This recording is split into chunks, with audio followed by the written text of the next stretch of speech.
and welcome to AFP. My name is Svang Desai. I'm joined, as usual, by David Goss and Sean K. Guys, holiday season, doing some looking back at our beloved AskAFP section. Some great questions from our Patreon members, from Twitter, from everywhere this year. But it got heated at times. Some bad takes. Some really bad takes being disclosed. But we had David shame himself regarding his bagel options as one of the highlights. But I'm not even rolling my eyes because your point literally makes no sense. Like, get out of here, bro. You came at a whole country. You came at a whole city, man. And I think there's got to be repercussions for that is all I'm saying.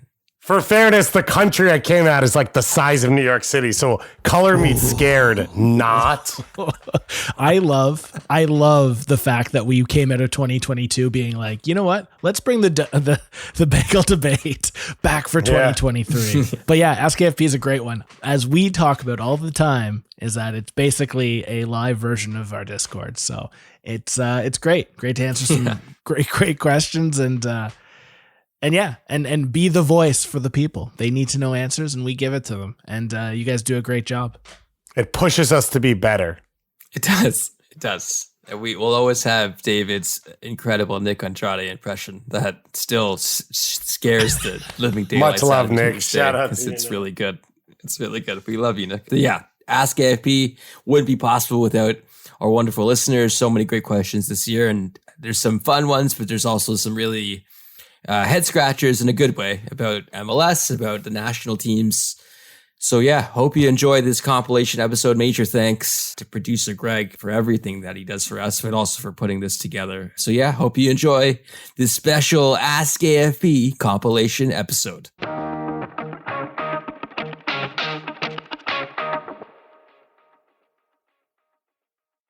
A favorite on our Discord, S. McGinnis asks, in the NHL, and I think the NBA, it's common for established players to include a limited no-movement clause when they sign free agent contracts. The no-movement clause tends to include a small list of teams that cannot be traded without their explicit permission.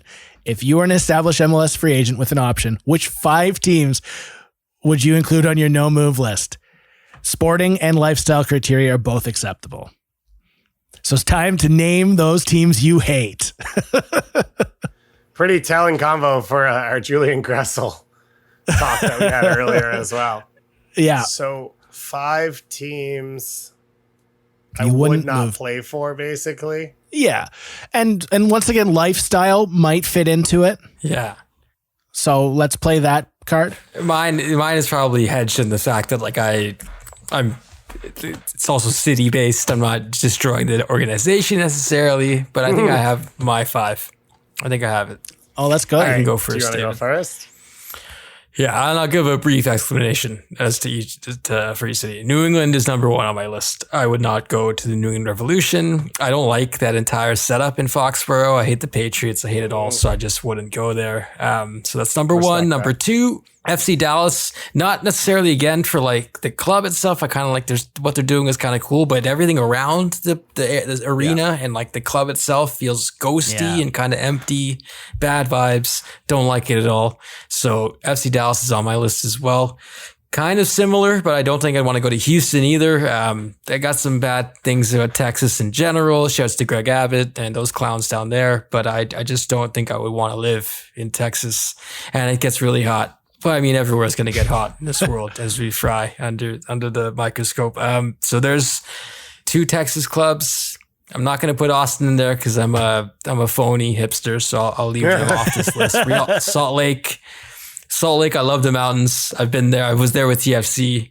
It was a great place to be in for like 48 hours, but I don't think I want to stay much longer. So I think Salt Lake would probably be on my list as well. And then to end it, this is tough. This is tough because I think now I'm legitimately choosing cities I don't mind that much, but I think Columbus. I don't necessarily have anything bad to say about Columbus or Cincinnati really, but Ohio is another one of those places I generally try to avoid. Fair enough. So I think those are my 5. I like Columbus as a city, but Cincinnati is my first one that I would say, both for city and then for like, yeah, it's getting better, but what am I going to trust that club? So I wouldn't do it yet. So I'd rather not get involved there. I'd say both Florida teams, because how you feel about Texas is how I also feel about Texas, but it's also how I feel about Florida. So I wouldn't do Orlando and Miami. I don't think I'd even survive in Orlando. I'd melt before a game even started. So those ones are simple. And then, you know what? I think I'd say both New York teams. Whoa. Wow. Yeah. I already live here. I'm already here. I don't need it to bring me back.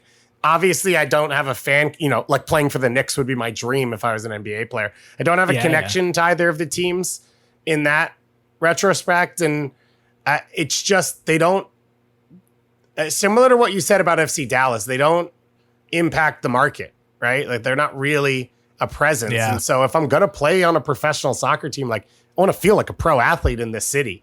So I think I'd throw them both down there. My first inkling was to say both LA teams because LA's a trash hole, but instead of I mean, I'll never forget being stuck in Carson, California during 4th of July fireworks, stuck on a bus that didn't move for 2 hours because there's no way to get out of there. Moving on, Peter P asks, if you had to leave the current city that you live in, so for David, you, New York, and Devang, Toronto, where would you move that would fulfill your sporting needs? I guess because I forced David to go first last time. I had a tough. Is anywhere in play, like the world? I guess is this possible?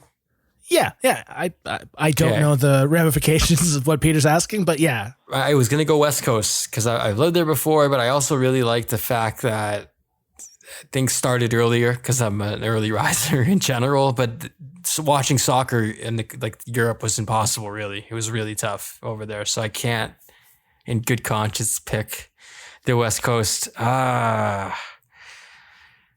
the East Coast isn't bad. It's not the worst time zone if you're a fan of a lot of different things, like I am. So I think I'd probably stay in the Eastern time zone, and I think I'd choose New York because I'd like to have access to a lot of different games, different leagues. And I think New York, how could you go wrong? To be honest, I don't think I have the character to survive in New York, but I would dream I could. But you could go to a Knicks game once every 3 years when someone gives you a free ticket. Yeah, exactly. Only average price, $400 a ticket. See the Islanders for some reason on Long Island, right? Yeah, you go to I don't even know what they named the stadium. I would say UBS something. Yeah, UBS Arena. UBS Arena. I would say because I don't care about a ton of those other sports, NBA is the big one that I'm a fan of.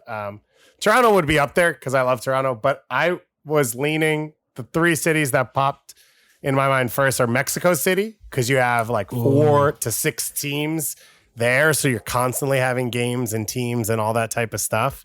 Lisbon, because you've got 2 massive teams there, plus everything's within an hour train.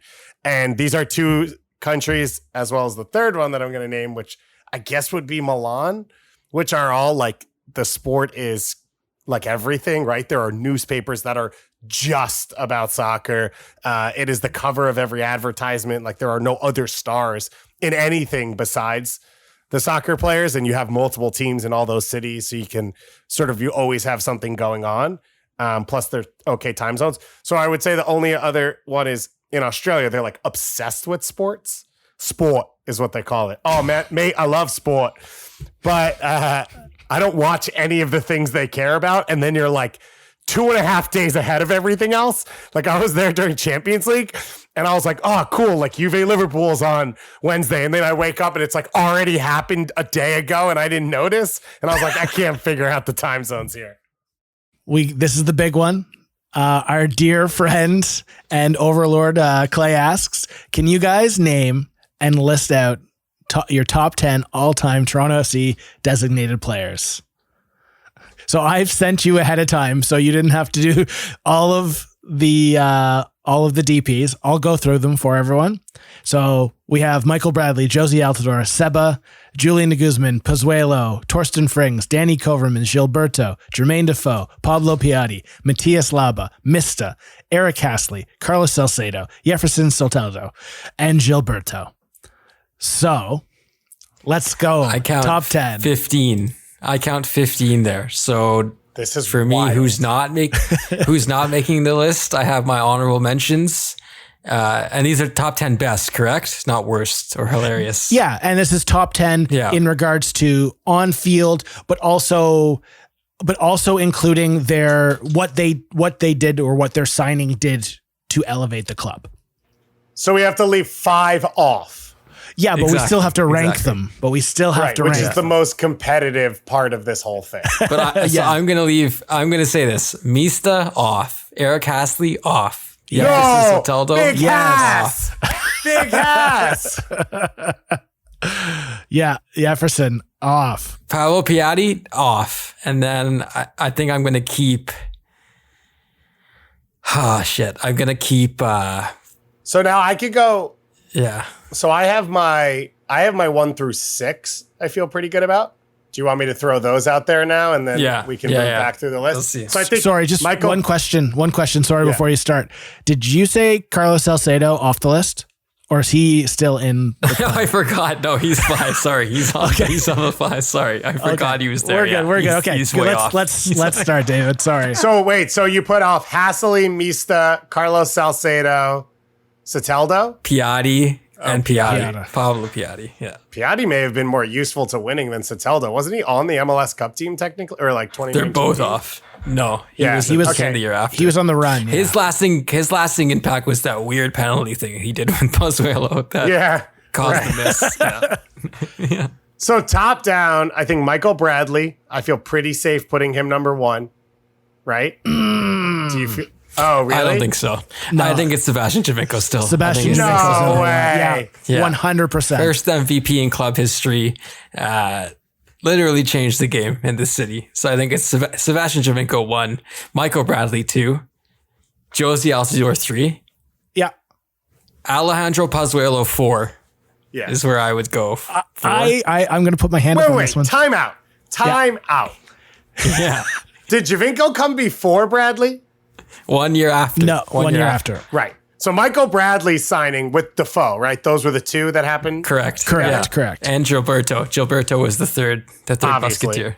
Jiba. When they fought over the free kick and then Gilberto banged it. Loved it.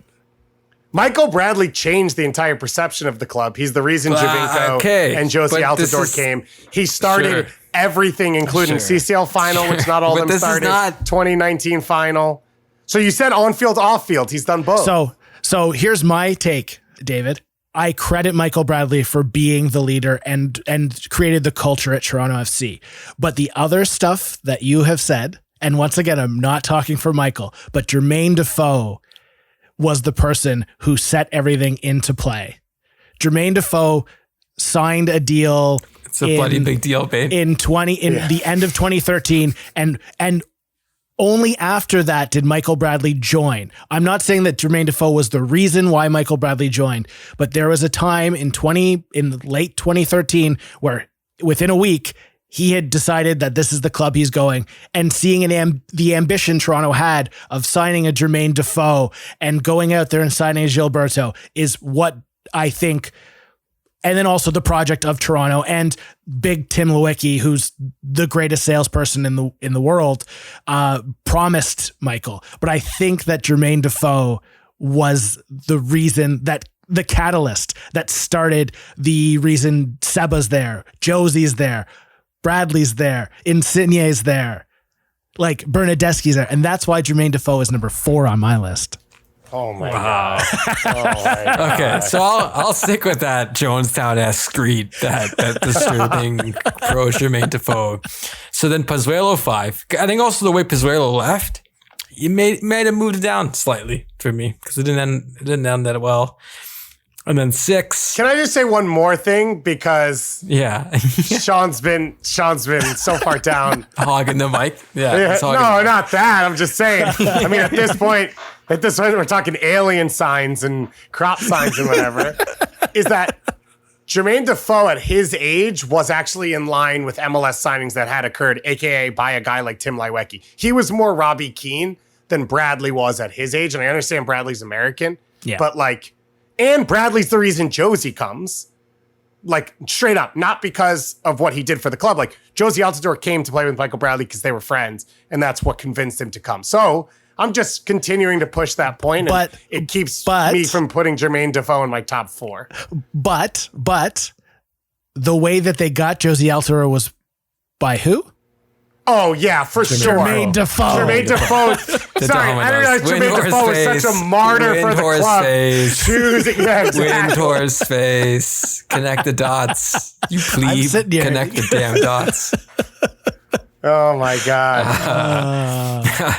Okay. Chaos. I love it. From 5 down, though. From 5 down, it's a mess. I think Torsten Frings might have to be 6. Based on kind of similar in the sense of like what it meant that he came. And I agree. Him being a name people understood. And like playing in games. A lot of these guys never played in games. Right. But I think Julian de Guzman being Canadian and being a DP Canadian was important, but it was just the project was all totally effed up and terrible. So it kind of takes the luster off. Danny Kuverman's talked too real and was extremely real about how bad things were. And I think that kind of makes him memorable as well, deserving of a top 10 spot. When he played, he banged in goals. He banged in goals. Yeah. I think he got 20 goals in like 35 appearances. Like until 2015, I think he was 1 or 2 or top 3 in TFC all-time goal scorers, which is that whole thing was sad in itself. Matthias Laba was an MLS player. I think that's better than some of these other guys on this list. He was good for Vancouver.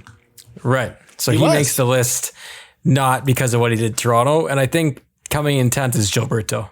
Gilberto, to me, could have been great in this league, but he just simply wasn't. I agree about Gilberto. Had it all.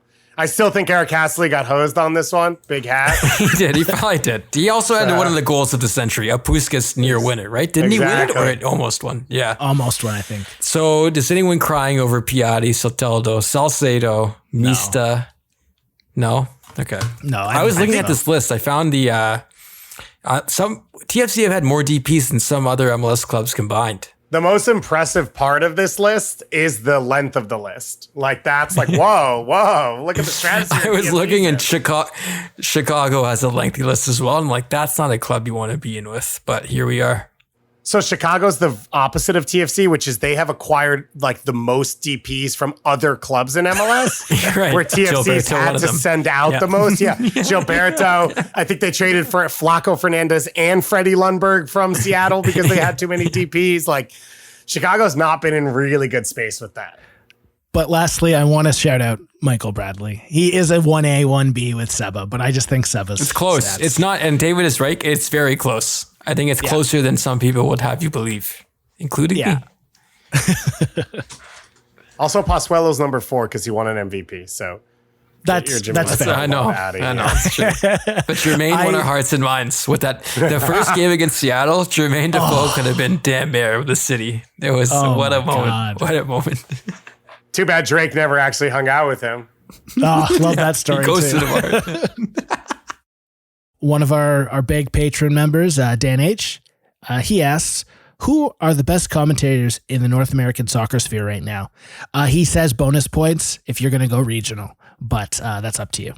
I kind of took this to mean regional, so I might just get bonus points already and already to plug our man Luke Wildman at TSN in Canada. I think we're lucky to have him do a bunch of games for us up here because I think he's quite great. But I actually listen. I think I listened to him on Monday, but the Orlando crew I like quite a bit because they don't bury goals from the other team, which I think is a big problem around sports and especially in soccer as well, where the other team scores and it's like a funeral happened or someone was shot and it's bad. I think there has to be an adequate reaction as well to celebrate that. But I think the Evan Weston, Miguel Gallardo team at Orlando is pretty damn good. I enjoy when they call games. I think the Union guys are good. I think Della Camera does national games. Correct me if I'm wrong, David, as well sometimes. Yeah. But I think they're solid. He's like the Godfather in the U.S. Right. And then not to pick And I think I also recognize, because I think I talked to David about this before, but they often throw a lot of English commentators in the mix, I think, to add some quote unquote legitimacy, which I think is archaic and stupid at this point of the game. But I think a couple of the guys I do enjoy who have British accents operate in Austin. I think that's Adrian Healy now, and Michael LaHood. I like their team. And Charlotte, of course, Eric Krakauer, friend of the show as well, and Lloyd Sam. So I like what those guys are doing. Yeah, I agree with you. I also just assumed it was regional, so I went that as well. I'd say from play-by-play point of view, I think Jake Zivin in Portland does as good a job. Probably does the best job in MLS. Tyler Terrence does a really good job in Chicago as well in terms of analysts or color commentators. I'm a big fan of Jordan Angeli. I have her on a lot of the shows I do because I think she's a soccer genius and she can explain it so well and is passionate about the league. I think Danielle Slayton does a really good job for San Jose as well. They kind of like slot her between sideline and commentator. So I'd say them. I grew up listening to Glenn Davis and Max Bretos, and I think both of them do a really good job. So I'd throw them in there as well. I'm trying to think about other color commentators. I think there's a few new ones that have come in that have sort of added a good style, changed things up. Brian Dunseth is just awesome at everything he does. So that would be one as well. I'm glad you put Max in there because sometimes he gets forgotten, and I absolutely love Max Bretos. He just brings joy to my face when I hear his voice. Yes. So. Incredible. Wiley D asks, if you could be on a fly on the wall for any Major League Soccer DP negotiation, past or present, which one would it have been? I mean, Cuauhtemoc Blanco is a gem of a human being at times. Not that I can say I know a ton about his political career, so I'm not endorsing him as a candidate. Too late. So him and Rafa Marquez would both be up there. Henry would be a wild one. But I think the current Vela one might actually be the top just because what the hell happened over the last 6 months. So I think it'd be really interesting to hear all the actual conversations. Yeah. Or maybe the current Messi ones. Maybe that's what I should say. Oh. Do we think Messi can fit with Pozuelo? That's a great question. If Soteldo couldn't, how could Messi? I'll pick Beckham because I wonder the deal with the devil they made, all of this, the small print, they're still paying for it to this day in terms of what was promised and what the deal was and Herbalife and everything, just all of it. I would love to know what exactly was in that huge contract. Yeah, big Tim Lewicki was on that one as well, right? So there'd be a lot of a lot of big-chested individuals just trying to get things over in the male sense. Sorry, like just puffing out chests and everything. But yeah, I think that's a very good one, and I think Zlatan is the one that I think I would be. I'd love to just know what a negotiation with him is. Just knowing how he could just change his mind on the spot and not want to do something and then do something. And then just, I don't know. It's an interesting one. He's such a character. So I don't know. Jermaine Defoe is another interesting one. Another Tim Lewicki one, right? Oh, yeah. Bloody big deal. Yeah. They had to take Drake to go see his mom. It was a whole thing. Yeah, exactly. There's so many interesting ones that, but to get back on the Messi one, I think Greg Vanny and Victor Vasquez have the inside deal on that one. So we'll see the Galaxy go over top of LAFC yet again and get the deal done. I don't know, dude. Uri Rosell is back at SKC. He's a La Masia guy. You think the Galaxy would have rather have Douglas Costa in that DP spot or Alejandro Pozuelo? It's a no-brainer. I just don't think TFC would have taken Costa back. If they had Greg had a time machine, they just would have not filled it. Oh, yeah. Of course. That's the big point. And now I think the reporting is saying it was $150,000 in allocation money from Inter Miami to TFC. So it was literally free. I'm pretty sure Dylan Nealis went for $125,000 in allocation this offseason. A gift card to Dave & Buster's and a plane ticket to Miami. Thanks for your service, Mr. Pozuelo. What a time. Now, from our dear friend at Facebook, Sean Smith, He just wants to say, hi, I'm a listener from Western Manitoba, and I have a question for AskAFP.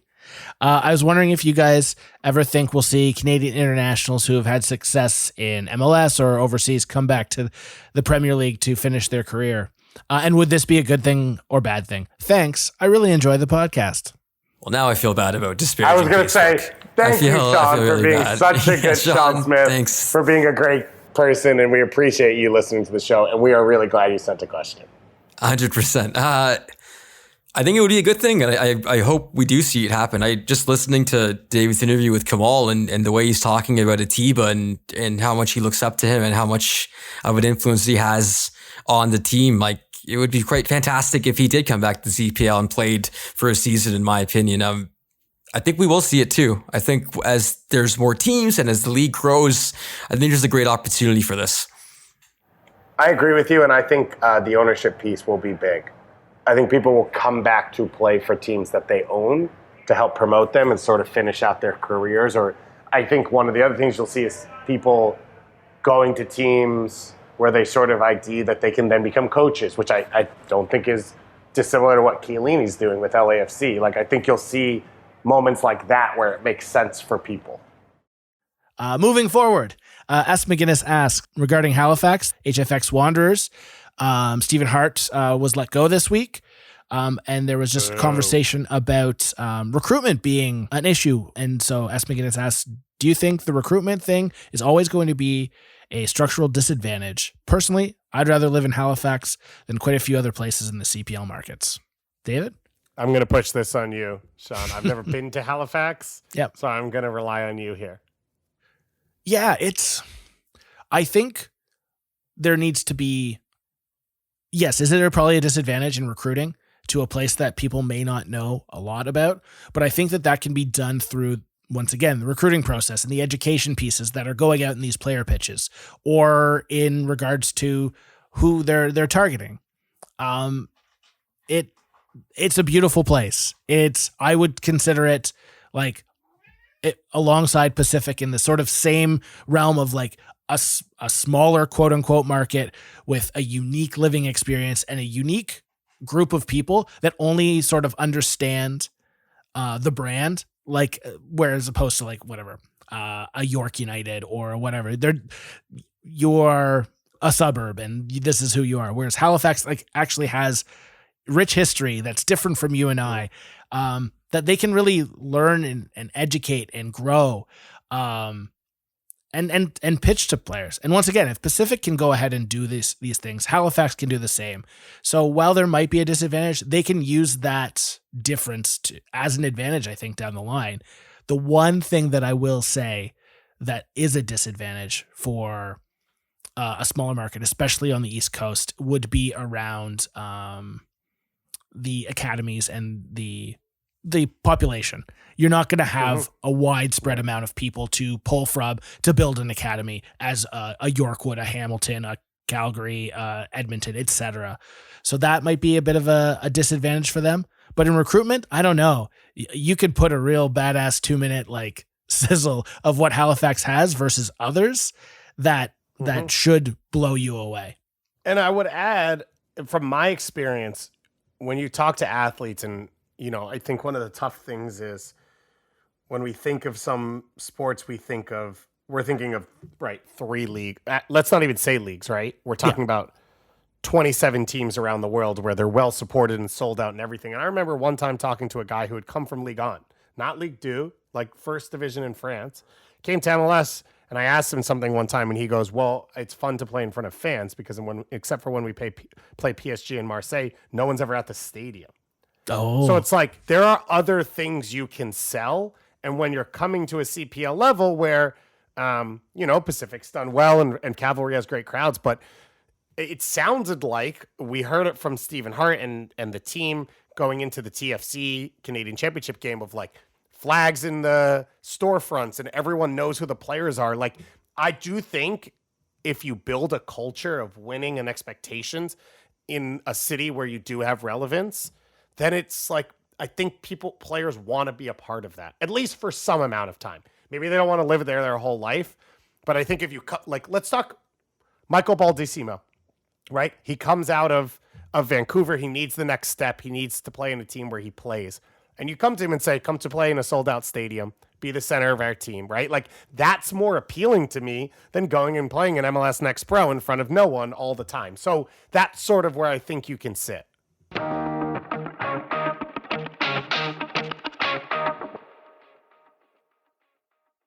Moving forward, a really cheap one here from CanSock Guy. Sell, bench, keep. Neymar, Messi, Mbappe. David, you go first. I do all of them, or I just can say one. You choose which player to sell, which player to keep, which player to bench. You are PSG. Okay, I would probably. Oh, this is hard. I'd probably sell Neymar. I'd keep Mbappe and I'd bench Messi because I'd assume if I bench Neymar, it's going to be a train wreck. I don't know what the sell fee right now is for Messi. Like, I don't know what that number is. Mbappe would get you the most, but you have him for the longest. So Neymar's probably the good in between of big name, but has still some more time to play. So that's my three. Devang? It's less exciting because I think I agree. But so Neymar and Mbappe have beef. That's the word on the street after that penalty thing, right? So I think that's been the word on the street all year. For a while, yeah. Also, the sinister Instagram likes or like Twitter likes for when someone is hating on the other guy and you're liking that's got to be day one stuff. You just don't do this, guys. You keep your petty squabbles in-house. I don't like it, but I think I would sell Neymar to where? Good question. I have no idea, but I think Mbappe is the de facto prime minister of France as well. So I feel like you got to keep him. Messi, I wonder what he's thinking these days, to be honest. Well, he was playing tag with Neymar, and they were a pretty good team, so maybe he will refuse to play if Neymar gets sold. But he's watching Barcelona mortgage whatever future they had to sign all these players, and I wonder if he's like, could they have done this for me? I don't know, man, because they shouldn't be doing it anyway. It is the dumbest thing that I've ever seen. Our dear friend Vladdy420 asks, which non-soccer athlete do you think would be an incredible soccer player? I already know Devang's answer. Oh, God. Do you? Because I don't know my answer. I saw a clip go viral this week of Rafa Nadal taking that touch off the clean volley and popping it up to his hand, which was, and the tennis ball's bounce. Like, that is not easy. So I assumed that was going to be your answer. That's a great pick. I think Andy Murray played a bunch. Stan Wawrinka played a bit. Gael Monfils, perhaps. I was going to pick Joel Embiid. Ooh, nice. As like a center back. Really good feet, good in the air. All those things you would look for. So I actually interviewed Joel Embiid at one of the Steve Nash charity pickup soccer games that he runs. Embiid did not play, so I can neither confirm nor deny his soccer talent. Too. Is he? He was talking to me a lot about Henry, so I assumed as much. But people like Henry outside of that as well. But there's a picture of me interviewing him, and I'm basically holding the microphone directly with the full arm straight up, and he is still slightly crouched over to the right to speak into it. Like, when you think 7 feet, you're like, well, we're all a foot, we're all in the range, but damn, it is wild how tall he is. Luka Doncic, we've all seen the video of him.